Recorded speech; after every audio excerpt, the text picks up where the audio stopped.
এরই মধ্যে এশিয়া কাপের সময়সূচি প্রকাশ করা হয়েছে। 9 সেপ্টেম্বর শুরু হয়ে 28 সেপ্টেম্বর শেষ হবে। এশিয়া কাপের 8টি দলের মধ্যে দুই গ্রুপে বিভক্ত করা হয়েছে, এ গ্রুপ এবং বি গ্রুপ। এ গ্রুপে আছেন ভারত, পাকিস্তান, ওমান, ইউএ।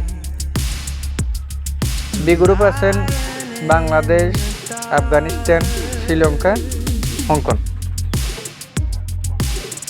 যে সেখানে বাংলাদেশের স্কোয়াড কেমন হতে পারে। ওপেনিং পজিশনে খেলবেন তানজিম হাসান তামিম ও পারভেজ হাসান ইমন। অন ডাউন খেলবেন লিটন কুমার দাস, তাওহিদ হৃদয়, শামীম হোসেন পাটোয়ারি, জাকির আলী অনিক।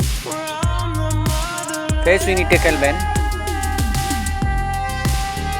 মেহেদী হাসান মিরাজের জায়গায় শেখ মেহেদী, রিশাদ হোসেন, নাসুম আহমেদ। পেস অলরাউন্ডার হিসেবে খেলবেন, পেস ইউনিট হিসেবে খেলবেন মোস্তাফিজুর রহমান, তানজিম হাসান সাকিব, সাইফুদ্দিন, শরীফুল ইসলাম। শেষে খালেদ আহমেদও দলে ফিরতে পারে।